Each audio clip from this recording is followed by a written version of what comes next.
Hello, everyone. Welcome back to another Sinister Novel with your reader, Raz. Before we begin, I'd like to inform you all that I got a better microphone so I could give you better quality videos. Anyways, tonight's story is called The Watchers, so let's sit back, relax, and get ready to read. The Watchers, Part 1. Welcome to Sunnyvale. The neighborhood was perfect, almost suspiciously perfect. Tyler Morrison noticed it the moment his family pulled into the driveway of their new house on Maple Street in Sunnyvale, Connecticut. Lawns were all immaculately maintained. The houses were all similar in style, colonial-style homes painted in soft, neutral colors. There were no visible signs of neglect anywhere. No broken shutters, no cracked driveways, no overgrown gardens, even in the mailboxes. All the same shade of deep blue. It looks like the model neighborhood from the brochure, Tyler's mother said, getting out of the car and stretching after the 3-hour drive from their old house upstate. It's nice, Tyler's father agreed. Friendly, safe. Tyler wasn't so sure. There was something sterile about it, something that made him uncomfortable in a way he couldn't quite acclimate.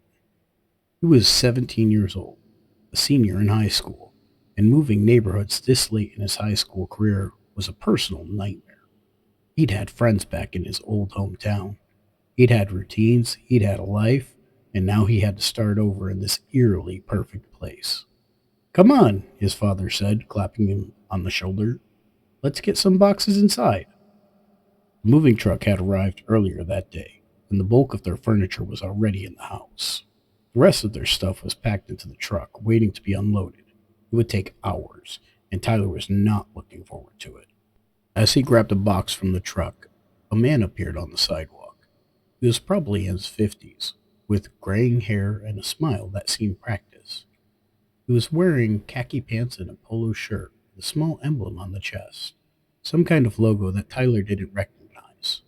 Welcome to Sunnyvale, the man said warmly. I'm Richard Hartley. I live 3 houses down, and I'm the coordinator for this neighborhood watch program. I wanted to come by and introduce myself personally. Tyler's father shook his hand. Daniel Morrison, this is my wife Karen, and my son Tyler.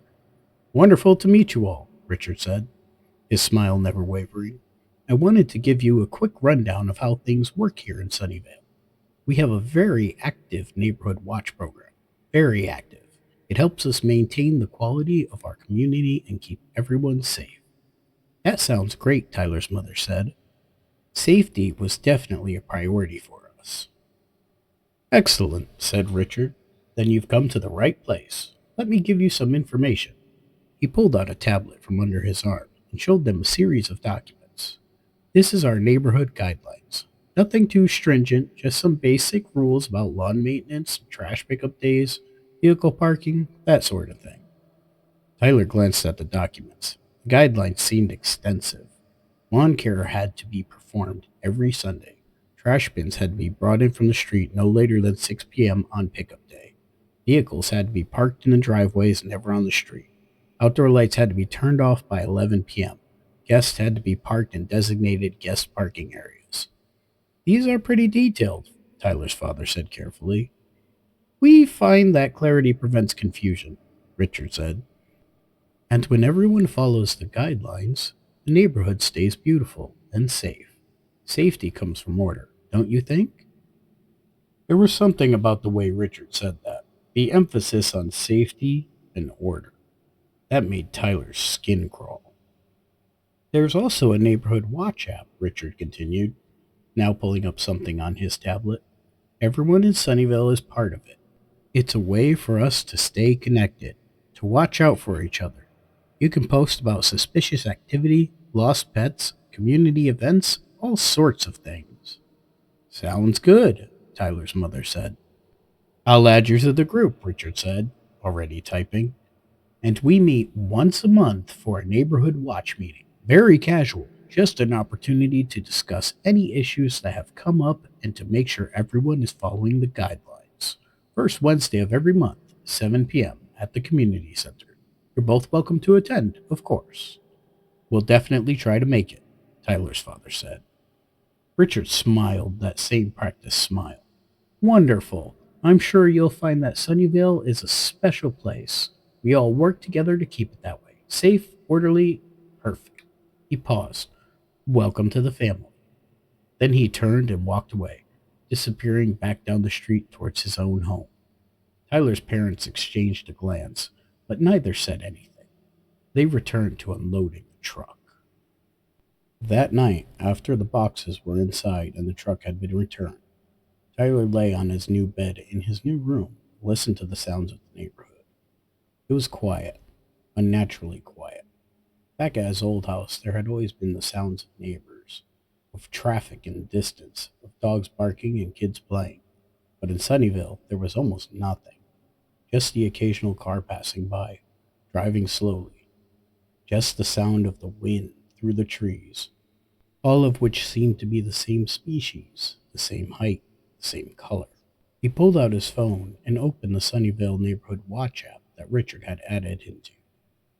There was already several posts on the main feed, one from a woman asking if anyone had seen a package that went missing from her porch, another from a man noting that the speed limit on Maple Street had been violated by a blue sedan at approximately 2:47 p.m., a third from someone thanking the watch group for keeping them all safe. Tyler scrolled through the post and noticed something odd. They were extremely detailed. The missing package post had included a photograph and the exact time it had been there. The speeding post included a photo of the car, the license plate clearly visible, and multiple comments from the other neighborhood members confirming that they had also seen the car and noticed the violation. The tone of all the posts was strange. Not quite hostile, but not quite friendly either. It was all surveillance dressed up as a community concern. He opened the group chat that had been automatically created for him and found a message from Richard. Welcome to the group, Tyler. Looking forward to getting to know you better. Remember, we're all here to help keep Sunnyvale safe and beautiful. Please report any concerns immediately. With regards, from Richard. Tyler didn't respond. He put his phone down and tried to sleep, but the quiet of the neighborhood kept him awake, pressing against him like a physical weight. His first day at Sunnyvale High was surreal. The school itself was fairly standard, a large brick building with adequate facilities and a decent-sized student body. But what struck Tyler was how friendly everyone was, suspiciously friendly. When he walked into his first class, two different students immediately introduced themselves and offered to show him around school. When he sat down to eat lunch, a group of girls from his history class invited him to sit with them. In the hallway between classes, at least 5 different people made a point to say hello to him by name, even though they'd never met him before. It was like being a new celebrity in school, except there was something programmed about it. Like the friendliness was being dialed out in measured doses according to some predetermined script. At lunch, the girl sitting across from him, her name was Ashley, started asking him questions about where he'd moved from, and what his parents did for work, and how long they were planning to stay in Sunnyvale. Just normal stuff, she said with a smile when she noticed him hesitating with his answers. Everyone's curious about new families. We're a pretty tightly knit community. Apparently, Tyler said, remembering Richard's visit to his house. Mr. Hartley came by last night, and he seemed very interested in making sure we knew all the rules. Ashley's expression shifted slightly. Just for a moment, her smile became fixed. Her eyes went hard. Then it was gone, and she was smiling normally again. Richard's great, she said. He really cares about keeping Sunnyvale nice, about keeping everyone safe. Everyone keeps saying that, Tyler said. Safe, but I haven't seen anything that's particularly unsafe here. It seems pretty peaceful. That's because it's watched, Ashley said simply. Richard and the neighborhood make sure everyone follows the guidelines. And when everyone follows the guidelines, nothing bad happens. Safety through compliance. The way she said it was so matter-of-fact, so devoid of irony, that Tyler wasn't sure if she was joking or serious. What if someone doesn't follow the guidelines? He asked. Ashley's smile faded completely. For a moment, he saw something real in her expression, something like fear, and then she turned back to her food. "That doesn't happen here," she said quietly. "People wouldn't dare." The neighborhood watch app became increasingly invasive over the next few days. What had started as casual posts about suspicious activity evolved into something much more detailed. There were reports about which houses had their lights on at what times, reports about who was leaving their house and where they were going, reports about trash bins not being put away promptly enough, reports about a family that had guests over for dinner and the guests had parked on the street instead of using the designated guest parking area. For the last violation, there were over 30 comments, most of them expressing disapproval. Richard had even posted a gentle reminder about the parking guidelines, along with a photo of the violating car and a date and timestamp. Tyler watched as the family who had the parking violation posted an apology video to the group, promising it would never happen again. The tone of their post was almost groveling, like they were desperate to regain the approval of the neighborhood. "This is insane," Tyler thought, but he kept watching, kept scrolling, kept seeing the constant surveillance, the enforcement, the subtle social punishment. When he mentioned it to his parents at dinner, they brushed it off. "It's just neighbors looking out for each other," his mother said. "It's actually kind of nice to be in a community where people care." "They care about following rules," Tyler said, "not about each other. There's a difference." "Tyler," his father said in a tone that meant the conversation was over, "we moved here for safety and stability. Let's not make waves. We just got here." Tyler didn't push it, but that night he started noticing things about the neighborhood. The way every house had a clear view of the street and every other house. The way everyone had their curtains open during the day. The way the parents at the neighborhood watch meeting had that same fixed practice smile as Richard. He was starting to understand how the system worked. The first incident happened on a Friday night. Tyler had gone to bed at midnight but woke up around 2 a.m. to the sound of sirens. He went to his window and looked out onto the street. There were no emergency vehicles visible, but the sirens continued, getting closer. Finally, an unmarked car pulled slowly onto the street, its lights flashing. It stopped in front of the house of the Martinez family, 3 doors down from Tyler's house. Tyler watched as 2 men in polo shirts, the same logo as Richard had worn, got out of the car. They walked up to the Martinez house and knocked. Mr. Martinez answered, looking confused and sleepy. The 2 men spoke to him in low voices, though Tyler couldn't hear what they were saying. After about 5 minutes, Mr. Martinez nodded and the 2 men left. The next morning, Tyler checked the neighborhood watch app. There was a post from Richard, reminder about outdoor lighting guidelines. Late night activities are part of the neighborhood watch's responsibility. Everyone should ensure their property is properly lit between sunset and 11 p.m., and all lights should be off by that time. This helps us all stay safe. Thanks for your cooperation. He clicked into the comments and found that the Martinez family had posted an apology, saying they'd forgotten to turn off their back patio light. They promised to be more careful in the future. But Tyler was watching that house. He knew the Martinez family lights had been off. All of them. Over the next 2 weeks, more incidents occurred. A teenager Tyler's age was pulled over by an unmarked car after leaving his house at 11:15 p.m. According to the Neighborhood Watch app, he'd been suspicious because he left his house at an unusual hour. His parents posted an apology to the group, saying their son would be better about following the neighborhood's 11 p.m. curfew for residents under 18.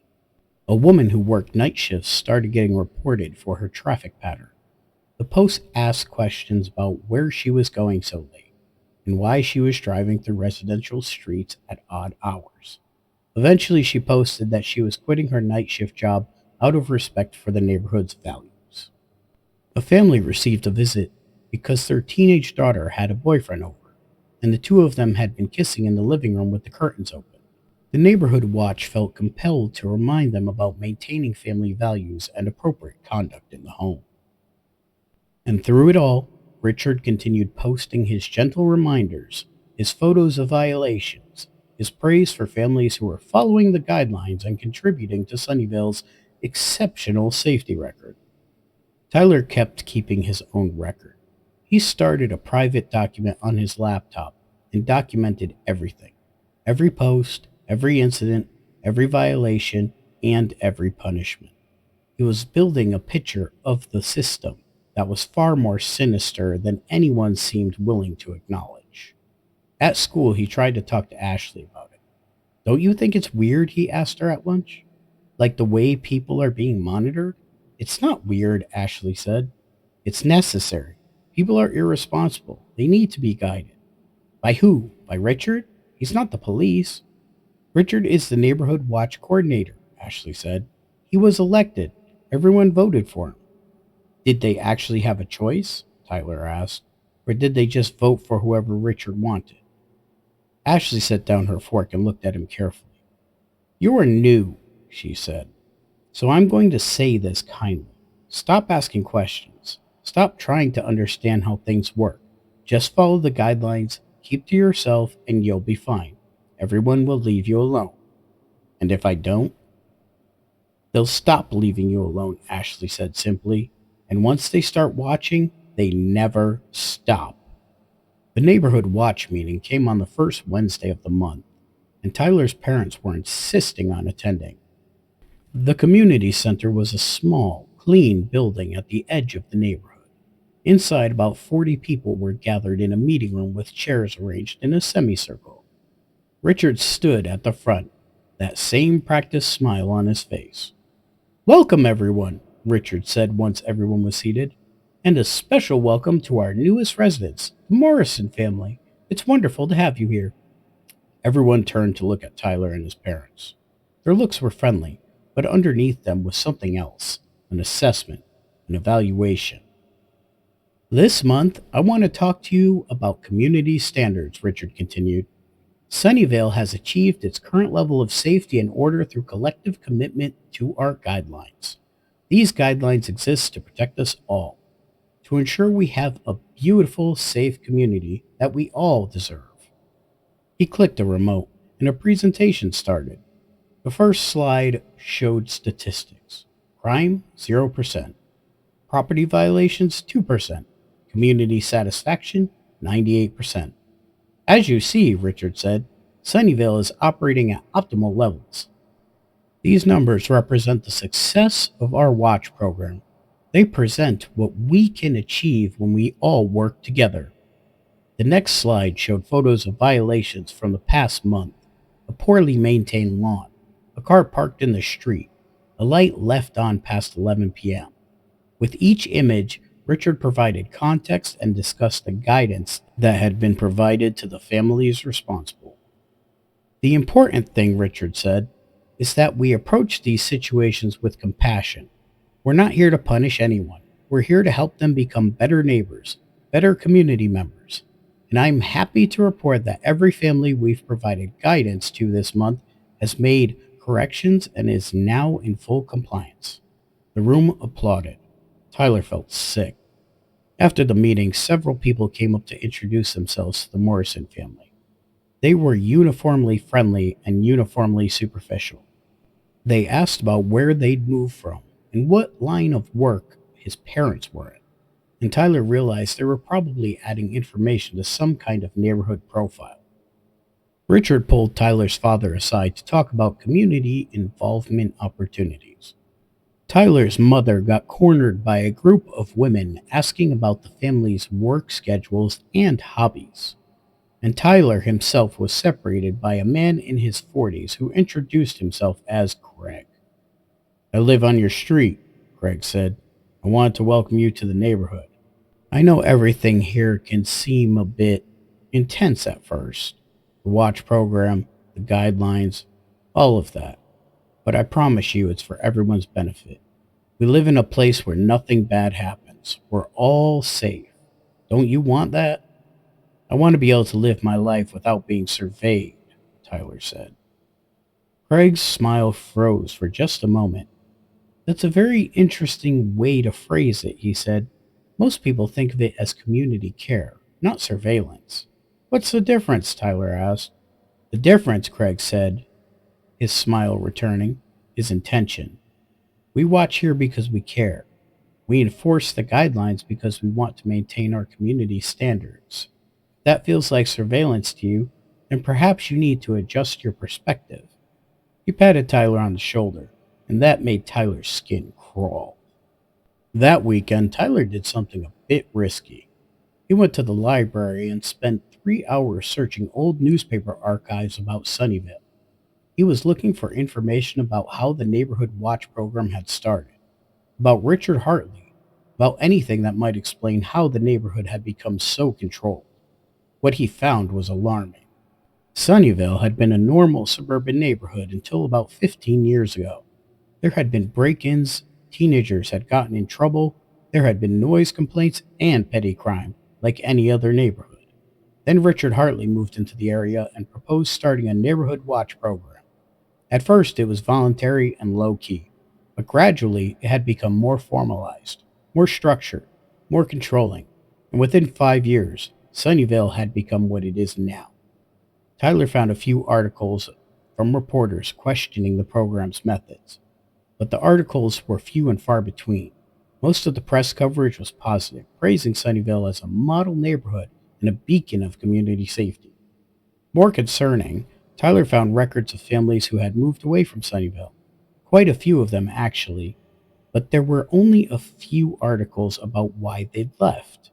It was like there was a deliberate erasure of information about families who'd rejected the neighborhood watch system. He tried to do a deeper search, looking for public records or complaints. But when he went to access the court records and police records, he hit a wall. The files weren't available online. And when he tried calling the Sunnyvale town office to ask about them, the person who answered was unusually hostile. I don't see why a teenager would need to access those records, the woman said coldly. That information is private, and I would suggest you stop asking questions that don't concern you. Questions have a way of attracting attention in this town. She hung up before Tyler could respond. That night, Tyler found the first message in his neighborhood watch app. It was a direct message from Richard, and it said, "Tyler, I noticed you're having some difficulty adjusting to the Sunnyvale community. I'd like to schedule a meeting with you to discuss your concerns and how we can help you become more integrated into our neighborhood. Please let me know your availability. Best regards, Richard." Tyler stared at the message for a long time. He wanted to refuse. He wanted to tell Richard to leave him alone, but he also knew that refusing would only make things worse. The system they built here rewarded compliance and punished resistance. He sent a response. "Sure, I'd be happy to meet.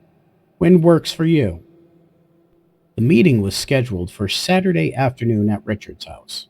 Tyler's parents thought it was a good idea. "Richard really cares about making sure everyone feels welcome," his mother said. "This could be a chance for you to express your concerns in a safe environment." Richard didn't think anything about Richard or his environment was safe. Richard's house was immaculate. The lawn was perfect. The house was painted in a soft cream color. When Richard opened the door, he was wearing the same polo shirt and khaki pants as always, with his smile, exactly as practiced. Come in, he said. "Let's sit in the living room. Would you like something to drink? Water? Soda?" "I'm fine," Tyler said. They sat across from each other in Richard's living room. The furniture was tasteful and modern. The walls were painted a soft gray. There were no photographs on the wall, no personal items. It could have been a model home.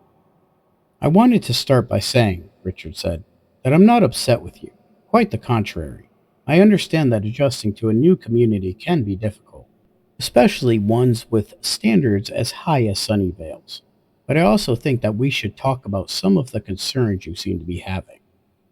"How do you know what concerns I have?" Tyler asked. "I haven't told anyone except your conversation with Ashley at lunch on Thursday," Richard said. "Your visit to the library on Saturday, specifically the newspaper archives and court records. Your phone call to the town's office. Those are all patterns of a behavior that suggests you're struggling with our community's system."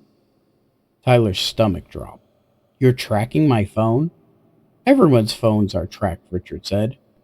As if this was obvious, it's part of our neighborhood watch app. It helps us know where people are at all times. For their safety, of course. If you ever went missing, we'd be able to locate you immediately. That's illegal, Tyler said, his voice shaking. Is it? Richard asked.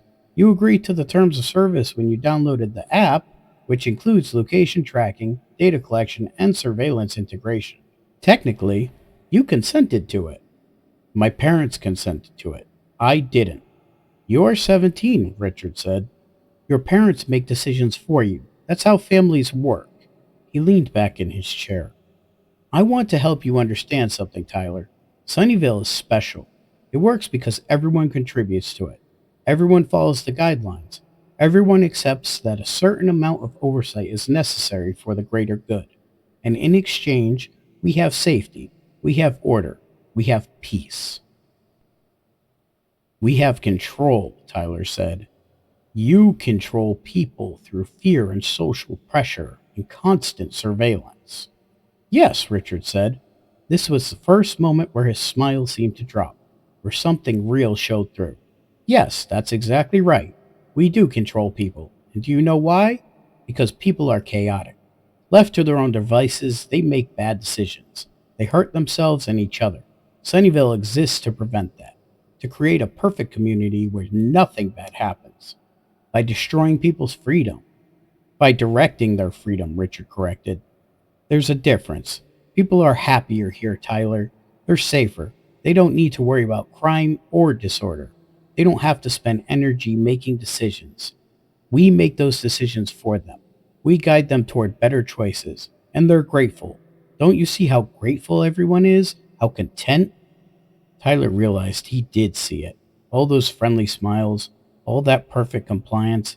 It wasn't because people were happy. It was because they had been broken down to a point where they didn't question it anymore. Now, Richard continued, his smile returning, I'm going to give you a choice. You can accept Sunnyvale as it is. You can follow the guidelines. You can understand that the oversight that we provide is for your benefit. You can participate in the system. And if you do, you'll be fine. You'll be safe. You'll be just like everyone else. And if I don't, then we'll have to help you adjust, Richard said.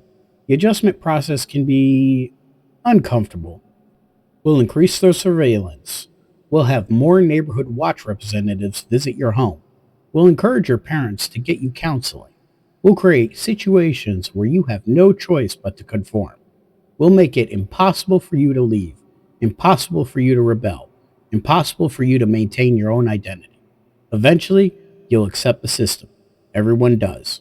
Tyler felt cold. You can't force me to accept this. Can't we? Richard said. Watch. That Monday, everything changed. Tyler's first clue was when his mother pulled him aside before school and told him they'd scheduled an appointment for him to see a therapist. A therapist that Richard had recommended. A therapist who specialized in adjustment disorders in teenagers. I don't need therapy, Tyler said. The therapist thinks it would be good for you, his mother said. Richard suggested it, and it's becoming clear that you're having trouble adjusting to Sunnyvale. This will help. Or Richard wants me to see someone who will convince me that my resistance to being controlled is a mental illness, Tyler said. His mother's expression hardened. Don't be dramatic. You're going to the appointment. That's fine. At school, things had shifted. The friendly students had stopped being friendly. Instead, they watched him. Whenever he entered a room, conversations would stop. Whenever he sat down, people would get up. He was completely isolated, and everyone was clearly doing it on purpose. At lunch, he tried to sit alone, but within minutes, Craig from the neighborhood watch meeting appeared and sat across from him. How did the meeting with Richard go? Craig asked. How do you think? Tyler said. I think, Craig said, that you're being given a chance to make the right choice, a chance to accept Sunnyvale as it is.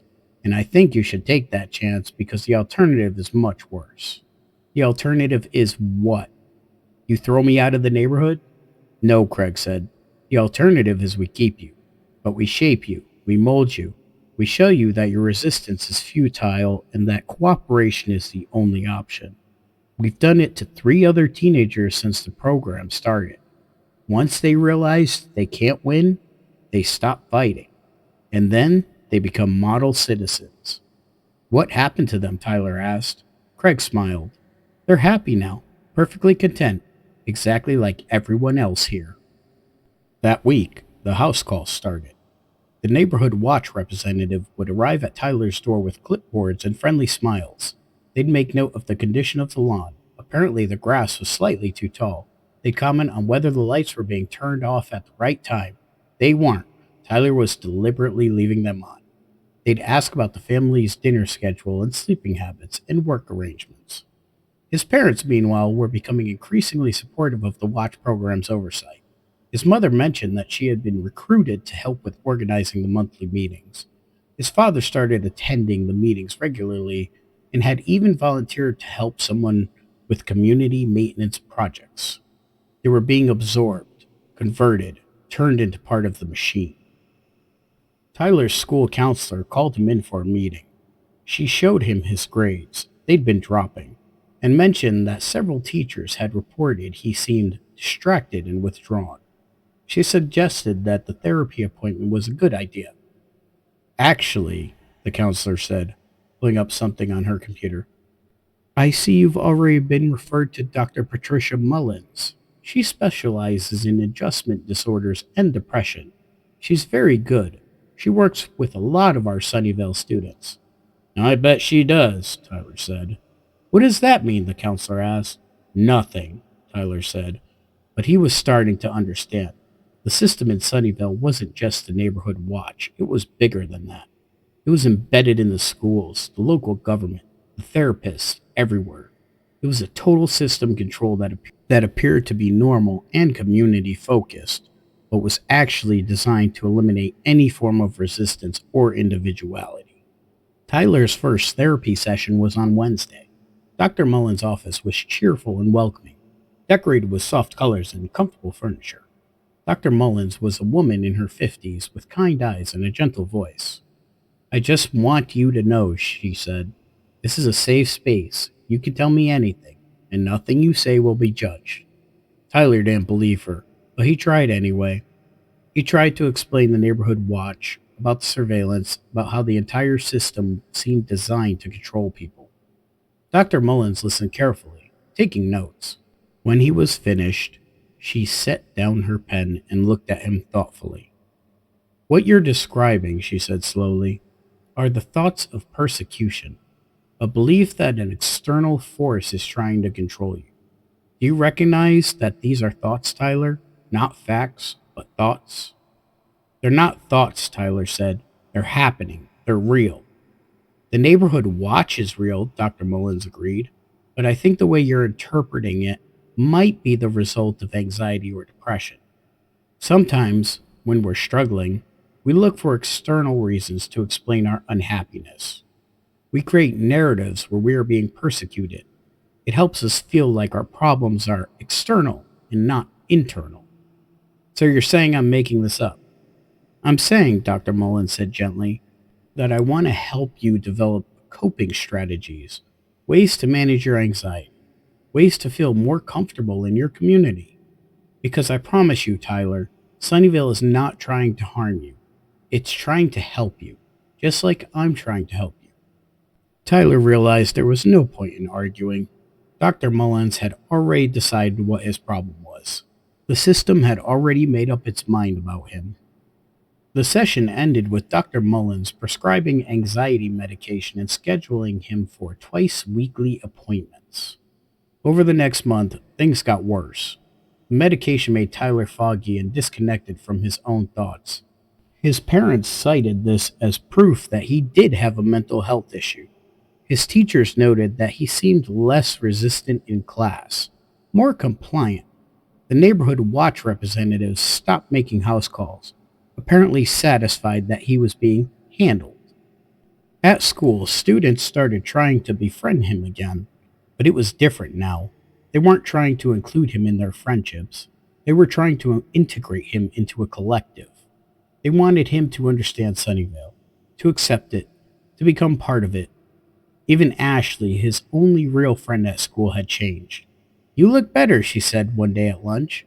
Less angry, more peaceful. I'm on medication that makes it impossible for me to feel my own emotions, Tyler said flatly. And isn't it better? Ashley asked. Don't you feel calmer, less stressed? He did feel calmer. He did feel less stressed. He also felt like he was disappearing, being slowly erased by the system that everyone around him insisted was there to protect him. 3 months after the first neighborhood watch meeting, something happened that shocked Tyler out of his medication induced haze. A new family moved onto Maple Street, the Garcias. They had a teenage daughter, Sophia, who was about Tyler's age, and unlike Tyler, she immediately recognized what Sunnyvale was. Tyler first noticed her because she refused to download the Neighborhood Watch app. Richard visited the house within a day, explaining that the app was essential for community safety. Sophia refused. Her parents, new to the neighborhood and wanting to be accepted, tried to convince her, but Sophia refused. The neighborhood watch post started immediately. Questions about why the Garcia family was resistant to the community safety measures. Subtle suggestions that they might not be a good fit for Sunnyvale. Reminders about the importance of following the guidelines. Within a week, Sophia's parents had forced her to download the app and agree to the neighborhood guidelines. But Sophia didn't stop fighting.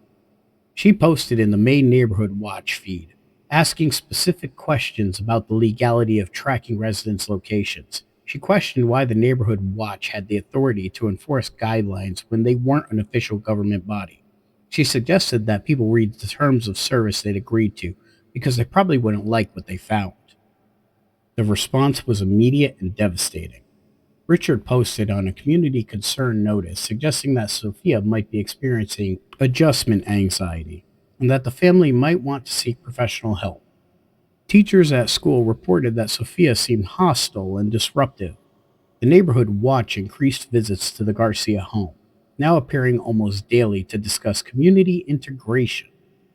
And then, Tyler noticed something that terrified him. The posts about the Garcia family were becoming more severe. Not angry exactly, but increasingly cold. There was talk about whether they were truly committed to Sunnyvale values. There were suggestions that maybe they should consider moving to a different neighborhood that might be a better fit. 1 week into Sophia's resistance, her mother appeared at school looking exhausted and broken.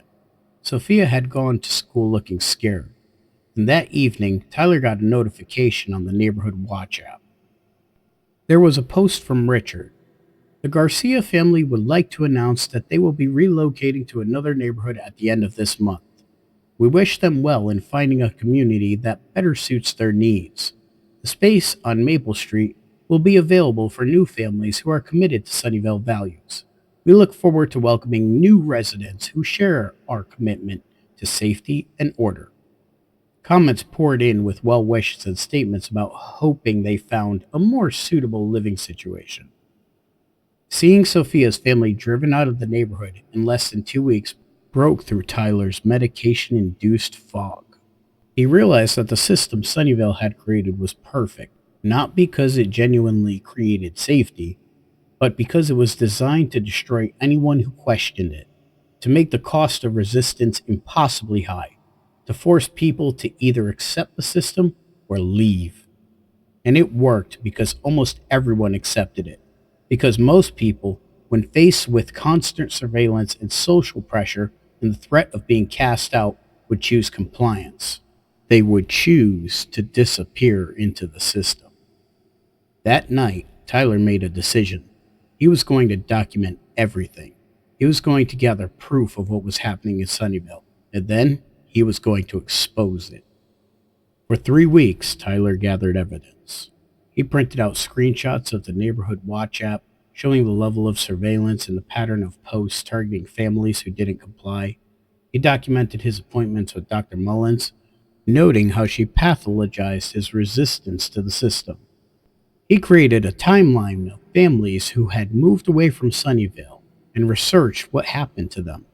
He found records of other teenagers who had been prescribed the same anxiety medication he'd been given. He built a comprehensive file of evidence that proved the neighborhood watch system was a form of pathological control. The problem was he had no one to show it to. He couldn't go to the police. They were part of the system. He couldn't go to the school officials. They were part of the system. He couldn't even go to the state authorities because Sunnyvale's operation was so sophisticated that it appeared completely legitimate from the outside. He was sitting in his room on a Friday night, staring at his evidence file, when he heard a knock on his window. It was Sophia. She was standing on the roof of the porch, balanced carefully, gesturing for him to open the window. Tyler opened it, confused. "What are you doing? Your family is moving next week. If you're caught..." "I know," Sophia said, climbing through the window carefully, "but I had to give you something before we left, because I think you're the only person in this neighborhood who actually sees what's happening here." She handed him a folder. "What is this?" Tyler asked. "Everything," she said. "Proof, documentation, evidence of what they're doing. I've been gathering it since we moved here. I have recordings of the neighborhood watch meetings. I have access logs to the tracking app. I have contact information for 17 other families who have been driven out of Sunnyvale in the past decade. They all have stories. They'll all testify." "Why are you giving this to me?" Tyler asked. "Because you live here," Sophia said. "Because you have more access than I do. Because you have time to figure out how to expose this. And because I'm leaving, I can't carry this fight anymore." She handed him the folder with a piece of paper with a phone number on it. "Call this number when you're ready to go public," she said. "It's a journalist at the Hartford Current. Her name is Rebecca Walsh. She's been investigating Sunnyvale for years, but nobody would talk. Nobody wanted to risk it. But with this evidence, with witnesses, she can write the story." "If I do this," Tyler said, "they'll come after me." "They will," Sophia said. "They'll increase the surveillance. They'll try to discredit you. They'll try to make you leave the way they made my family leave. But at least you'll have a chance to fight back. My family just got exhausted and gave up." She turned toward the window. "Wait," Tyler said. "Where are you going?" "Away from here," she said. "Far away. Somewhere they can't find us. My parents need to rest. They need to stop feeling watched." She paused at the window. "Don't let them win, Tyler. Don't let them make you disappear like they made everyone else disappear." And then she was gone, climbing back out the window and disappearing into the darkness. Tyler spent the next week reading through Sophia's file. What he found was staggering. Sunnyvale's neighborhood watch wasn't something that had developed organically. It had been created deliberately, 23 years ago, by a group of developers and a business owner who had purchased the land and built the neighborhood. Richard Hartley was one of the original architects of the system, but he wasn't the only one. There were at least 6 other people with a decision-making power, including the school principal, the town mayor, and the police chief. The goal, according to the internal memos Sophia had somehow obtained, was to create a controlled community environment where behavior could be shaped and monitored. They had plans to expand the systems to other neighborhoods, to create a network of controlled communities across the state. Sophia had also documented the psychological impact on residents. Depression rates were higher than the state average. Anxiety medication prescriptions were significantly above normal. But self-harm and death rates were somehow kept low, probably through active monitoring and intervention. Residents reported feeling like they couldn't breathe, like they were always being watched, like they couldn't make their own decisions. But they also reported feeling safe, and that the combination of safety and suffocation was what kept the system in place. Tyler called Rebecca Walsh on Sunday afternoon. She agreed to meet him at a coffee shop 3 towns away from Sunnyvale. When Tyler arrived, he immediately recognized her from her author photo on the Hartford Current website. She was waiting in the back corner booth, coffee in front of her, watching the door. "You're the Morrison kid," she said. Not quite a question. "Yeah," Tyler said, sitting across from her. "Sophia Garcia gave me your number. Gave me evidence." Rebecca's eyes widened. "Sophia Garcia talked to you and gave you evidence?" "She left it before her family moved away. I have everything. Recordings, documents, contact information for families who have been hurt by the system, and I'm willing to go on record to tell you everything." Rebecca set her coffee down. "Do you understand what you're getting into? Once this story runs, your life in Sunnyvale is over. Your parents' lives will be disrupted. There will be legal battles. People will come after you. They'll try to discredit you. They'll try to move your family out of the neighborhood. Good, Tyler said. That's what I want. I want to get away from them. It's not going to be that simple, Rebecca said. Once they know you're the source, they'll frame this differently. They'll say you're a disturbed teenager who's making things up. They'll say the evidence was altered. They will have your therapist testify that you suffer from paranoid delusions. They'll make it very hard to believe your story. So what do?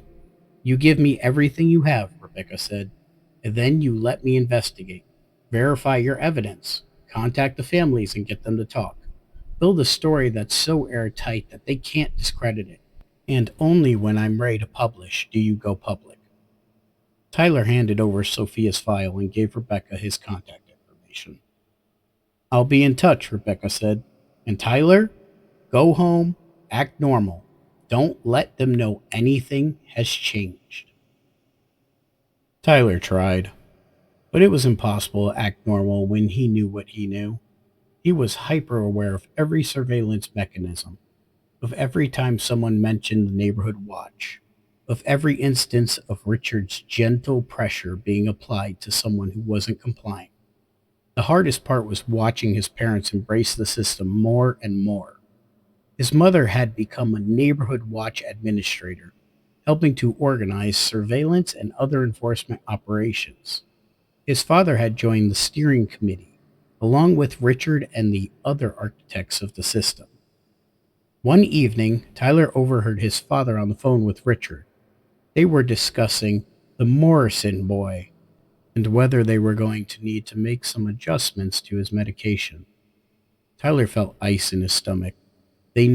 Somehow they knew that something was going on with him. That night, he received a message from Rebecca. She'd been investigating for 3 weeks and had verified Sophia's evidence. She also managed to get interviews with 5 families who had been driven out of Sunnyvale. Every single one of them had experienced exactly what Sophia had described: subtle pressure, social isolation, threats of official involvement eventually forcing them out. I'm publishing tomorrow, Rebecca wrote. Sunday morning edition. Get yourself to safety tonight if you can.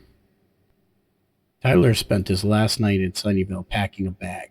He couldn't take much, just essential documents, the evidence file, and his laptop. He left a note for his parents saying that he was going to stay at a friend's house for a few days. He knew they wouldn't believe it, but he also knew that they wouldn't immediately report him missing if they thought he was doing something social. At 2 a.m., he climbed out of his bedroom window and made his way to the train station 3 miles away. The Hartford Courant article hit the morning papers at 6 a.m. The headline was massive: Neighborhood Watch Program or Neighborhood Prison. Exclusive investigation into Sunnyvale's system of psychological control. Rebecca had done her job perfectly. She laid out the entire system: the surveillance apparatus, the social pressure mechanisms, the use of mental health professionals to pathologize resistance, the deliberate campaign to drive out families who didn't comply. She included interviews with families who had been hurt, documentation of the system's origins and goals, even recordings from the neighborhood watch meetings. And she'd been careful to make it clear that while residents like Richard Hartley were involved, they were part of a larger system, a system that had been created by developers and politicians who had seen an opportunity to test techniques of control. By the time Tyler arrived at the train station, the story was already spreading. Local news stations had picked it up. The state attorney general's office had already announced that they'd be investigating. The Sunnyvale police chief had resigned. Sunnyvale fell apart faster than anyone expected. Once the system of control was exposed, it couldn't be sustained. Families started leaving. The neighborhood watch was finally disbanded. Richard Hartley and the other architects of the system were arrested on various charges, though legal battles were ongoing. Tyler didn't go back to Sunnyvale. His parents eventually moved to support him, though their relationship was strained. They had been part of the system, had believed in it, and admitting that was difficult for them. Rebecca's article had won 2 awards. It had sparked similar investigations into other neighborhoods and towns that had adopted similar systems. It had changed the conversation about community safety and privacy, and Tyler had become a voice for exposing systems of control. He gave talks at schools about the dangers of surveillance. He met with legislators about privacy protections. He worked with organizations dedicated to preventing the kind of psychological manipulation that Sunnyvale had implemented. He still had nightmares about perfect lawns and practiced smiles, about how easy it had been for the system to break people down, about how willing so many people were to sacrifice freedom for the illusion of safety. But he also knew he made the right choice, that Sophia's refusal to accept the system, passed on to Tyler, had ultimately set the people free. Sunnyvale remained, still a neat, orderly neighborhood, but now without invisible strings. Some of the families who left came back, wanting to reclaim their homes. Others stayed away, too traumatized by their experience. The neighborhood would recover, but it would never be the same, and that, Tyler thought, was exactly as it should be. On the first anniversary of the article's publication, Tyler received a message on social media. It was from Sophia. "Hey," it said, "I saw the news about what happened to Richard Hartley. I'm proud of you for finishing what I started. My family is finally starting to feel normal again. We don't feel watched anymore, and I have you to thank for that. Thank you." Tyler replied with a single message: "Thank you for showing me the truth." And he meant it, because the truth, no matter how terrible, was always better than the comfortable illusion of safety built on surveillance and control. That was a lesson Sunnyvale had tried to teach him, but not in the way they'd intended. And it was a lesson he would carry with him for the rest of his life. Okay, everyone. Thank you for sticking with me through this sinister novel. This is Raz saying, see you later. Subscribe, like, comment, share. And definitely join me next week when I release the next sinister novel.